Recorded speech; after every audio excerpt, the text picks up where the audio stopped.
Flagrei os dois no estacionamento da igreja, e fui ameaçada de exclusão. Era uma tarde de sábado ensolarada, um daqueles dias em que o céu parece mais azul e o ar cheira a terra molhada, mesmo sem chuva.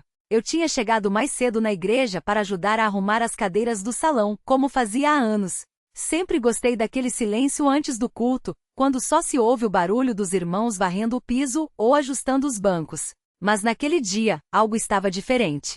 Não sabia ainda, mas Deus já estava me preparando para uma prova que abalaria minha fé, minha família e até minha permanência entre os irmãos. Tudo começou quando fui buscar um balde com água para lavar os banheiros. O estacionamento da igreja ficava nos fundos, um espaço amplo, com algumas árvores que davam sombra nos carros.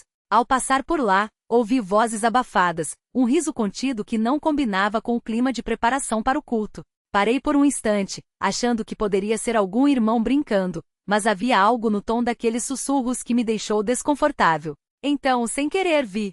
Era o irmão Paulo, um dos diáconos mais respeitados da congregação, e a irmã Marisa, casada com o irmão Tiago, um dos pregadores. Eles estavam encostados no carro do irmão Paulo, tão próximos que não havia espaço nem para a sombra passar entre eles. Ele segurou o rosto dela com uma das mãos, enquanto a outra descansava na cintura. Ela riava baixo, com os olhos brilhando de uma maneira que eu nunca tinha visto antes. Fiquei paralisada. Não era um abraço de saudação, não era um consolo.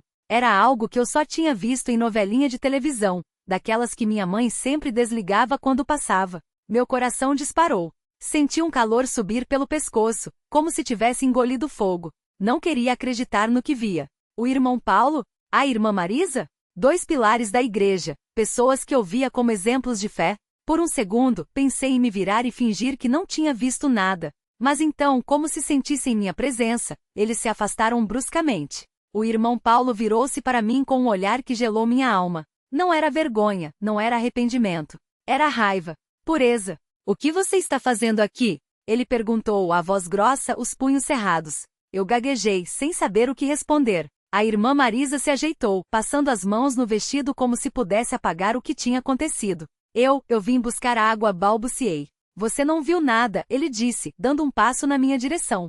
Se abrir a boca vai se arrepender. A ameaça foi clara. Não precisou dizer mais nada. Eu sabia o que aquilo significava. Naquele momento entendi por que tantas irmãs tinham medo de falar sobre certas coisas na igreja. Porque algumas desistiam de denúncias. Porque certos assuntos eram abafados como se nunca tivessem existido. Corri para o banheiro e fechei a porta. Minhas pernas tremiam tanto que tive que me sentar no chão frio. As lágrimas vieram sem controle. Não era só o choque do que tinha visto. Era o medo. O irmão Paulo era uma figura poderosa na congregação. Todos o respeitavam.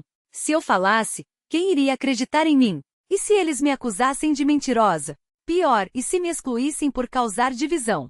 Fiquei ali por não sei quanto tempo orando em silêncio. Senhor, o que eu faço? Como posso calar uma coisa dessas? Mas como posso falar e ser destruída? A dor no peito era tão forte que achei que ia desmaiar. Então, lembrei das palavras do irmão mais velho na última reunião. Deus não abandona os seus. Mesmo quando o caminho parece escuro, Ele está guiando. Mas e se Deus quisesse que eu calasse? E se aquilo fosse um teste para ver se eu era capaz de perdoar e esquecer? Minha cabeça doía de tanto pensar. Quando saí do banheiro, o culto já tinha começado. Entre no salão pelos fundos, tentando passar despercebida. Mas o irmão Paulo estava no púlpito, lendo um hino. Seus olhos me encontraram na hora. Não sorriu, não piscou. Só me encarou como se quisesse me furar com o olhar. Naquela noite não consegui dormir. Meu marido, o irmão Jonas, percebeu que havia algo errado.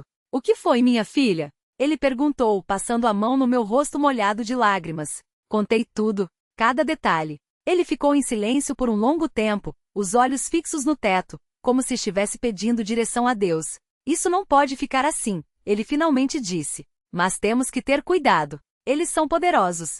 E se me excluírem? Perguntei, a voz trêmula. Se for a vontade de Deus, que seja. Mas não podemos compactuar com o pecado. No dia seguinte, domingo, depois do culto, o irmão Jonas e eu procuramos o irmão mais velho da congregação, um homem de cabelos brancos e mãos trêmulas, mas com uma sabedoria que vinha de décadas de caminhada com Deus. Contei tudo novamente, dessa vez com mais detalhes, sem deixar nada de fora. Ele ouviu em silêncio, os olhos fechados, como se cada palavra doesse nele também. Quando terminei, ele suspirou fundo.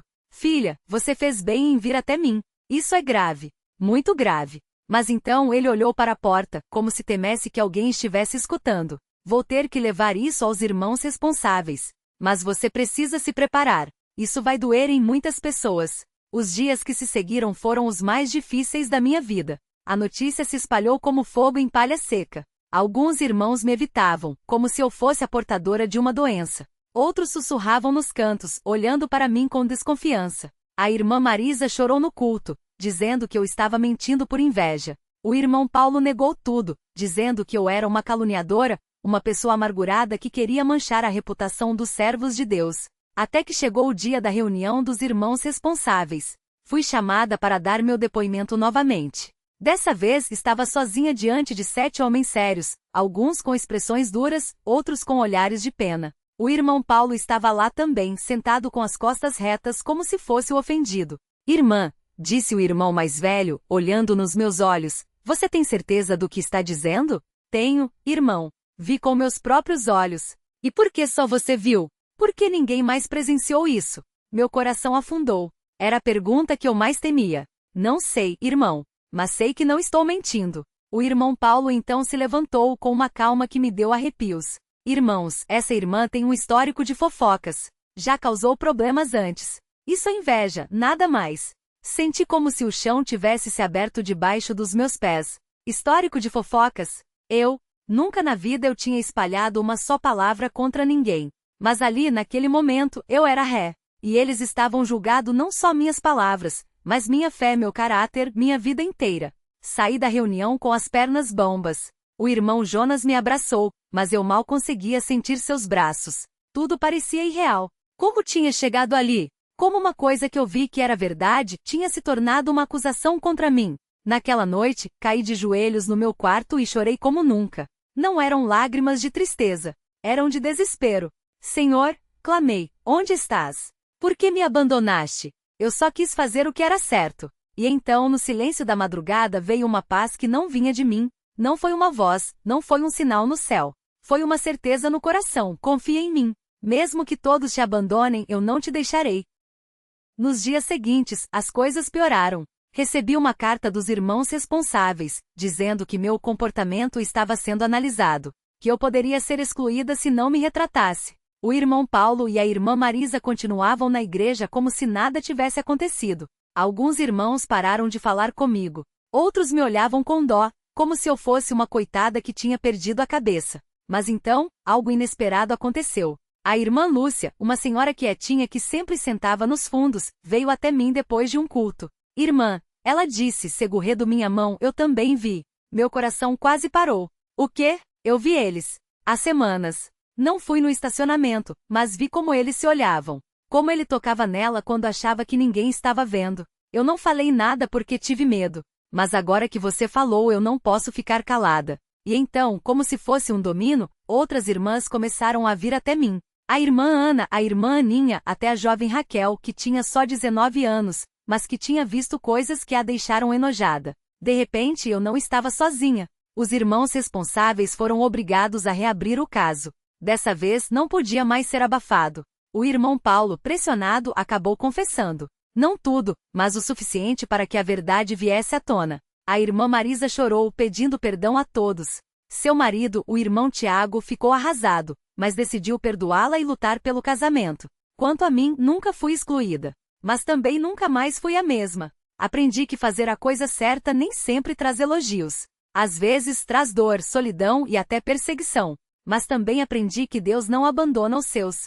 Mesmo quando tudo parece perdido, Ele está trabalhando nos bastidores, trazendo à luz o que está escondido. Hoje, quando olho para trás, vejo como Deus usou aquela situação para purificar a igreja. Muitos irmãos se arrependeram de seus próprios pecados escondidos. Outros aprenderam a não julgar sem saber. E eu aprendi que a verdade, mesmo que doa, sempre vence. Agradeço a Deus por ter me dado força para não me calar, por ter me sustentado nos dias em que pensei que não aguentaria mais. Por ter me mostrado que mesmo quando os homens falham, Ele nunca falha. E se hoje eu fosse chamada para passar por tudo de novo, eu passaria. Porque sei que no final a justiça de Deus prevalece. E isso, irmãos, é uma certeza que ninguém pode tirar de mim. Flagrei os dois no estacionamento da igreja, e fui ameaçada de exclusão. Continuação com muito mais detalhes, diálogos e profundidade. O peso da verdade nos dias seguintes. As semanas que se seguiram àquela noite foram como um pesadelo sem fim. Cada domingo, ao entrar na igreja, sentia os olhares cortantes, os sussurros abafados atrás das mãos, os sorrisos forçados que escondiam julgamentos. O ar pesado da CCB que antes me acolhia como um refúgio, agora parecia sufocante, carregado de uma tensão que ninguém ousava nomear. Naquela manhã de domingo, 2 semanas depois do ocorrido, eu cheguei mais cedo do que o habitual. Precisava de um momento de silêncio antes do culto. A irmã Marlene, uma das diaconisas mais antigas, me viu entrando e veio ao meu encontro com um sorriso que não chegava aos olhos. Irmã, tudo bem? Perguntou, colocando a mão no meu braço com uma pressão que mais parecia um aviso do que um gesto de carinho. Você tem parecido tão abalada ultimamente. Precisa de oração? Engoli em seco. Sabia que aquelas palavras eram uma armadilha. Se eu dissesse sim, ela interpretaria como fraqueza. Se dissesse não, seria vista como orgulhosa. Estou bem, irmã. Só precisando de um tempo a sós com Deus, respondi, forçando um sorriso. Ela assentiu, mas seus olhos estreitaram-se levemente. É bom buscar a Deus, minha filha. Ele sabe de todas as coisas, e também sabe quando alguém age por motivação errada. Não respondi. Não havia o que dizer. Aquela frase era uma faca disfarçada de conselho. O culto que parecia um tribunal. Quando o culto começou, o pastor Abner subiu ao púlpito com sua postura imponente, a Bíblia aberta nas mãos. Seu sermão daquele dia era sobre a importância da unidade na igreja. Cada palavra soava como uma indireta. Há aqueles que, em nome de uma suposta justiça, semeiam discórdia entre os irmãos, disse, olhando fixamente para minha direção. Mas a palavra nos ensina que o amor cobre uma multidão de pecados. Não somos juízes, somos servos. Não somos acusadores, somos intercessores. Muitas cabeças se viraram para me encarar. Senti o rosto queimar. O irmão Jonas, um dos anciãos, estava sentado logo atrás de mim, e seu hálito quente no meu pescoço enquanto ele murmurava, hipócrita, foi quase insuportável. Na hora da oração, quando todos se ajoelharam, eu permaneci de pé, incapaz de curvar meu corpo em submissão àquela farsa. O pastor notou. Irmã, você não vai se ajoelhar? Perguntou, sua voz ecoando pelo salão. Estou orando em pé, pastor, respondi firme. Seus lábios se apertaram em uma linha fina. A humildade se demonstra também no corpo, minha filha. Deus resiste aos soberbos. Não era soberba. Era revolta. Era a certeza de que, naquele momento, ajoelhar-me seria uma mentira. A visita inesperada. Na terça-feira seguinte, enquanto preparava o jantar para meus filhos, a campainha tocou. Era a irmã Raquel, esposa do diácono Mário, com um prato de bolinho de chuva nas mãos. Fiz um pouco a mais e pensei em trazer para você, disse, sorrindo. Mas seus olhos não tinham o mesmo brilho. Convidei-a a entrar, embora soubesse que aquela não era uma visita amigável. Como estão as crianças? Perguntou, sentando-se na sala enquanto eu servia café. Bem, graças a Deus, respondi cautelosa. Ela tomou um gole do café, demorando-se antes de falar. Você sabe, irmã, que muitos estão preocupados com você. Acha que foi muito dura com o irmão Tiago e a irmã Lúcia. Eu não fiz nada além de contar a verdade, respondi, sentindo as mãos tremarem levemente. Mas a verdade sem amor é como martelo, retrucou, baixando a voz. E martelos machucam.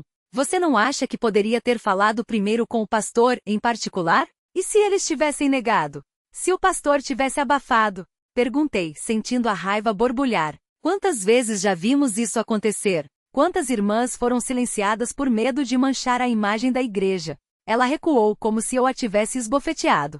Cuidado, irmã. Palavras como essas podem ser interpretadas como rebeldia. Ou como coragem, respondi. O silêncio que se seguiu foi cortante. Ela terminou seu café, levantou-se e foi até a porta. Vou orar por você, disse, sem olhar para trás. E eu soube, naquele momento, que aquela oração seria contra mim. A pressão dos conselhos. Nos dias seguintes, as visitas de encorajamento se multiplicaram. Cada uma delas era uma nova tentativa de me fazer recuar. O irmão Paulo, um dos obreiros mais respeitados, veio com sua Bíblia de capa de couro e um sermão pronto. A mulher virtuosa guarda sua boca, leu, como se eu não conhecesse provérbios. Às vezes o silêncio é a maior sabedoria. E às vezes o silêncio é cumplicidade, e retruquei. Ele suspirou como se estivesse lidando com uma criança teimosa. Você está sendo influenciada pelo mundo, irmã. Isso não é de Deus.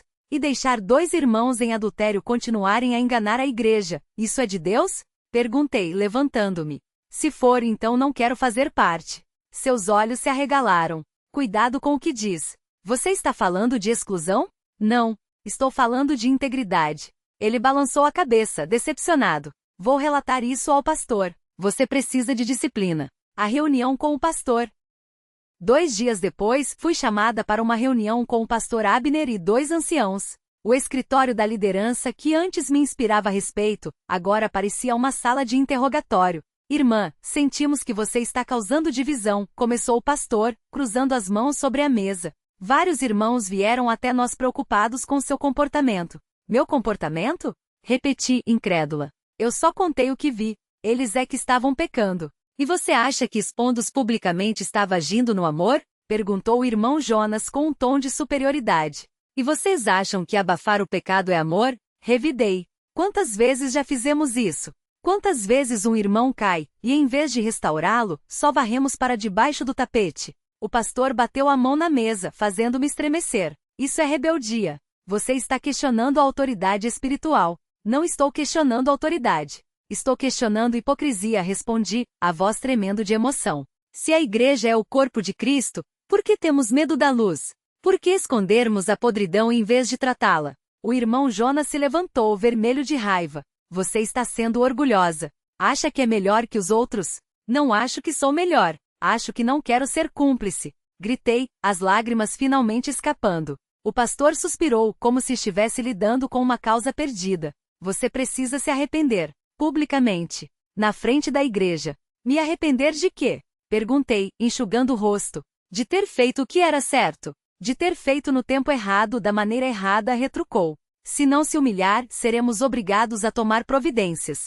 Senti um calafrio. Que providências? Ele não respondeu. Não precisava. A solidão da verdade. Nos dias que se seguiram, a pressão aumentou. Irmãos que antes me cumprimentavam com carinho agora desviavam o olhar. Minhas amigas mais próximas, com medo de serem associadas a mim, começaram a se afastar. Até as crianças sentiram a diferença. Meus filhos foram excluídos do grupo de jovens. E minha filha mais nova voltou chorando da escola bíblica dominical porque as outras meninas disseram que sua mãe era fofoqueira. Uma noite, enquanto lavava a louça, meu marido me encontrou chorando. Você não pode mais aguentar isso, disse ele, abraçando-me por trás. Não vale a pena. Mas e se valer? Perguntei, virando-me para encará-lo. E se Deus estiver me usando para expor algo que precisa ser mudado? Ele suspirou, cansado. E se Deus só quiser que você se cale e obedeça? Essa pergunta me perseguiria por semanas. A virada inesperada.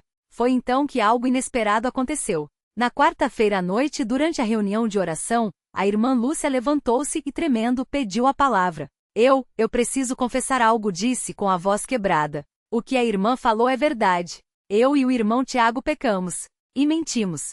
Um silêncio atordoado tomou conta do salão. O irmão Tiago, pálido, levantou-se ao seu lado. É verdade, admitiu. Estávamos errados. E se não fosse por ela, continuaríamos a enganar a todos. O pastor Abner ficou paralisado. Aquilo não estava no script. A irmã Lúcia olhou diretamente para mim, os olhos cheios de lágrimas. Desculpe, irmã. Nós a julgamos. Mas você foi a única corajosa o suficiente para nos confrontar. E então, algo milagroso aconteceu. Uma a uma, outras pessoas começaram a se levantar. Eu também tenho pecado escondido, confessou o irmão Roberto, um dos obreiros. E eu, disse a irmã Ana chorando. Todos nós temos falhas, admitiu o diácono Mário com a voz embargada. Mas só apontamos as dos outros. O pastor Abner, pela primeira vez, parecia perdido. A máscara de autoridade havia caído. A restauração dolorosa.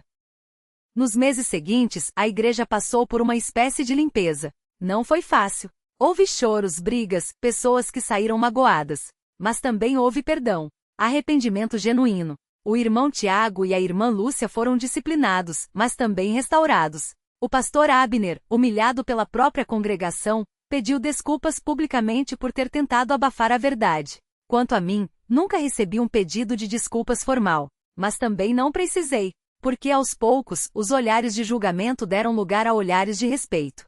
As irmãs que antes me evitavam agora vinham me abraçar, agradecendo por ter sido a voz que eles não tiveram coragem de ser. Os anciãos que me ameaçaram com exclusão agora me pediam conselhos sobre como lidar com casos semelhantes. O custo da integridade. Hoje, quando olho para trás, vejo as cicatrizes. Não foram poucas. Perdi amizades. Fui rotulada de problemática por alguns. Houve noites em que chorei até não ter mais lágrimas, questionando se tudo aquilo valerá a pena. Mas também vejo as bênçãos. Vejo uma igreja que, embora ainda imperfeita, aprendeu a não fechar os olhos para o pecado. Vejo irmãos que pela primeira vez ousaram ser honestos consigo mesmos. Vejo uma geração mais jovem, como minha filha, crescendo em um ambiente onde a verdade não é mais um tabu. E acima de tudo, vejo a mão de Deus. Porque Ele não nos chama para ser populares. Não nos chama para ser aplaudidos. Ele nos chama para ser fiéis. Mesmo quando dói. Mesmo quando custa. Mesmo quando parece que estamos sozinhos. Porque no final a justiça dele prevalece. E isso, irmãos, é uma certeza que nenhum homem, nenhuma igreja, nenhuma ameaça de exclusão pode tirar de mim.